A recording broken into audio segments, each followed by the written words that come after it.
एक गरीब आदमी था। एक दिन वह राजा के पास गया और बोला, महाराज, मैं आपसे कर्ज मांगने आया हूँ। कृपा कर आप मुझे 5,000 रुपये दें। मैं 5 वर्ष के अंदर आपके रुपये वापस कर दूंगा। राजा ने उसकी बात पर विश्वास कर उसे 5,000 रुपये दे दिए। 5 वर्ष बीत जाने के बाद भी जब उस व्यक्ति ने राजा के 5,000 रुपये नहीं लौटाए, तब राजा ने सोचा कि उस व्यक्ति को सैनिकों से बुलवाया जाए। लेकिन राजा ने सोचा कि उसके घर जाकर खुद देखता हूँ कि क्या बात हो गई, क्यों नहीं लौटा पाया। जब राजा उसके घर पहुंचा तो वहां कोई न मिला। राजा लौट आया। दूसरे दिन फिर राजा उस व्यक्ति के घर गया। वहां और कोई तो नहीं दिखा। एक छोटी लड़की बैठी थी। राजा ने उसी से पूछा, तुम्हारे पिताजी कहाँ हैं? लड़की बोली, पिताजी स्वर्ग का पानी रोकने गए हैं। राजा ने फिर पूछा, तुम्हारा भाई कहाँ है?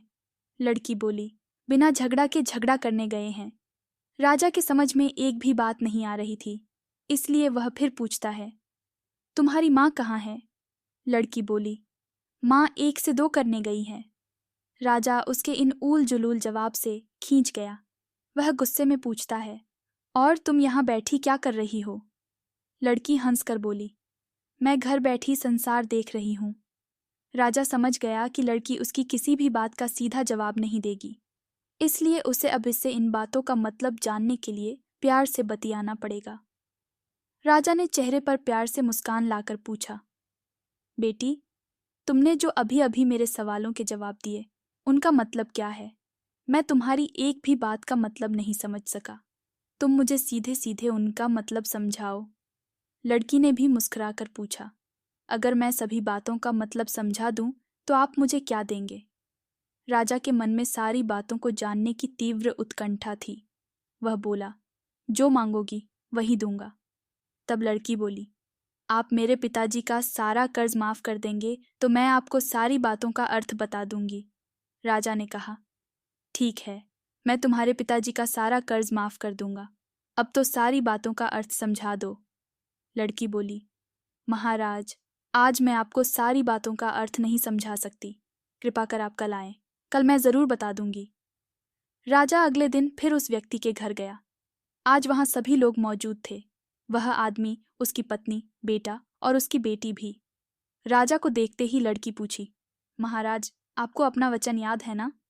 राजा बोला, हाँ, मुझे याद है। तुम अगर सारी बातों का अर्थ बता दो तो मैं तुम्हारे पिताजी का सारा कर्ज माफ कर दूंगा। लड़की बोली, सबसे पहले मैंने यह कहा था कि पिताजी स्वर्ग का पानी रोकने गए हैं। इसका मतलब था कि वर्षा हो रही थी और हमारे घर की छत से पानी टपक रहा था। पिताजी पानी रोकने के लिए छत को छा रहे थे, यानी वर्षा का पानी आसमान से ही गिरता है, और हम लोग तो यही मानते हैं कि आसमान में ही स्वर्ग है। बस, पहली बात का अर्थ यही है। दूसरी बात मैंने कही थी कि भैया बिना झगड़ा के झगड़ा करने गए हैं। इसका मतलब था कि वे रेंगनी के कांटे को काटने गए थे। अगर कोई भी रेंगनी के कांटे को काटेगा तो उसके शरीर में जहां तहां कांटा गड़ ही जाएगा, यानी झगड़ा नहीं करने पर भी झगड़ा होगा और शरीर पर खरोंचें आएंगी। राजा उसकी बातों से सहमत हो गया। वह मन ही मन उसकी चतुराई की प्रशंसा करने लगा। उसने उत्सुकता के साथ पूछा, और तीसरी चौथी बात का मतलब बेटी? लड़की बोली, महाराज, तीसरी बात मैंने कही थी कि माँ 1 से 2 करने गई है। इसका मतलब था कि माँ अरहर दाल को दरने, यानी उसे 1 का 2 करने गई है। अगर साबुत दाल को दरा जाए तो 1 दाना का 2 भाग हो जाता है, यानी यही था 1 का 2 करना। रही चौथी बात तो उस समय मैं भात बना रही थी और उसमें से एक चावल निकाल कर देख रही थी कि भात पूरी तरह पका है कि नहीं। इसका मतलब है कि मैं एक चावल देखकर ही जान जाती कि पूरा चावल पका है कि नहीं, अर्थात चावल के संसार को मैं घर बैठी देख रही थी। यह कहकर लड़की चुप हो गई। राजा सारी बातों का अर्थ जान चुका था। उसे लड़की की बुद्धिमानी भरी बातों ने आश्चर्य में डाल दिया था। फिर राजा ने कहा, बेटी, तुम तो बहुत चतुर हो, पर एक बात समझ में नहीं आई कि यह सारी बातें तो तुम मुझे कल भी बता सकती थी, फिर तुमने मुझे आज क्यों बुलाया? लड़की हंसकर बोली, मैं तो बता ही चुकी हूँ कि कल जब आप आए थे तो मैं भात बना रही थी। अगर मैं आपको अपनी बातों का मतलब समझाने लगती तो भात गीला हो जाता या जल जाता तो माँ मुझे ज़रूर पीटती। फिर घर में कल कोई भी नहीं था। अगर मैं इनको बताती कि आपने कर्ज माफ़ कर दिया है तो ये मेरी बात का विश्वास नहीं करते। आज स्वयं आपके मुंह से सुनकर कि आपने कर्ज माफ़ कर दिया है, जहां इन्हें इसका विश्वास हो जाएगा वहीं खुशी भी होगी। राजा लड़की की बात सुनकर बहुत ही प्रसन्न हुआ। उसने अपने गले से मोतियों की माला निकाल उसे देते हुए कहा, बेटी, यह लो अपनी चतुराई का पुरस्कार। तुम्हारे पिताजी का कर्ज तो मैं माफ़ कर ही चुका हूँ। अब तुम्हें या तुम्हारे घर वालों को मुझसे बहाना नहीं बनाना पड़ेगा।